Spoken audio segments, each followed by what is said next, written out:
Aduh, ini gimana ya? Gue mau ngobrol sama orang, tapi gue introvert. Woi, nolep. Ah, ah, siapa lu? Kenalin, gue Muhammad Farhan dari Fakultas Ilmu Komunikasi Universitas Bung Karno. Gue dengar tadi lu kesulitan ya buat ngobrol sama orang. Oh, Farhan. Iya nih Han, lu bisa bantu gak? Of course, I can help with that. Langsung aja kita sekali ke pembahasan mengenai beberapa hal tentang komunikasi, yaitu prinsipnya. Prinsip.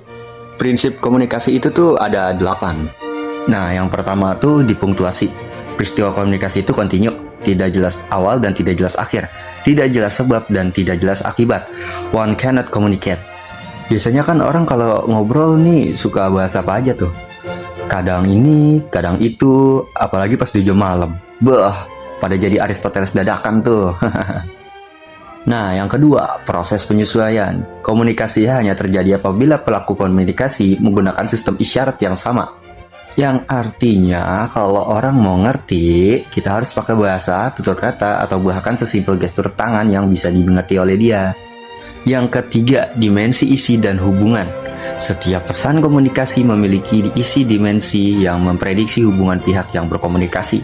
Bisa disebut sebagai level kenalan. Kalau misalkan ada 2 orang karyawan dan bos, biasanya mereka ngobrol dengan formal.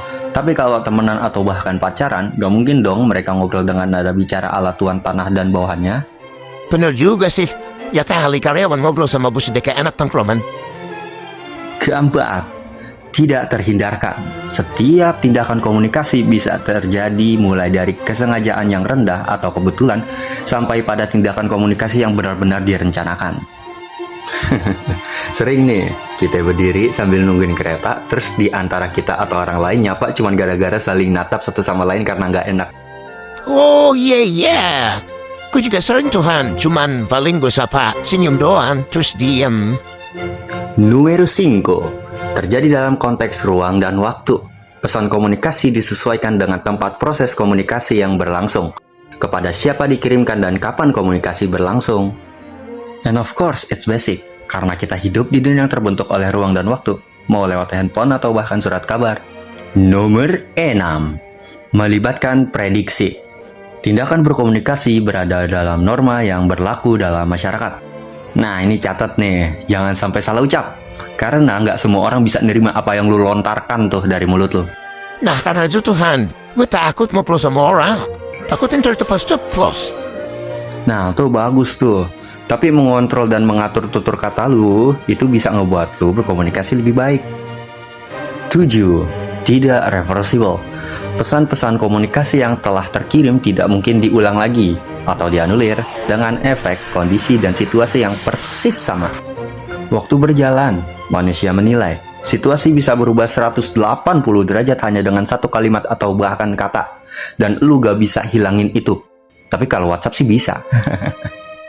Berarti kita harus benar-benar menjaga lisan dan tulisan kita sebelum terlambat ya Han. Cerdas, genius. Kita benar-benar harus bisa mengontrol semua itu tuh. Apalagi di situasi genting seperti rapat atau bahkan interview kerja. Karena itu, semua manusia harus mempelajari ilmu komunikasi. Terakhir, bukan panacea. Kita tidak dapat menyelesaikan semua masalah dengan komunikasi saja. Paham maksud saya, Kisanak? Paham Han? Karena komunikasi itu cuma salah satu bentuk dari penyelesaian masalah ya Han. Benar. Tidak semua masalah bisa diselesaikan dengan kata, karena tiap manusia memiliki ego dan pemikirannya sendiri. Beberapa dari mereka bahkan tidak berpikir untuk menyelesaikan masalah. Oh iya benar-benar iya ya. Oke Han, thank you Han buat informasi yang telah lo berikan kepada gue nih. Yo, aman.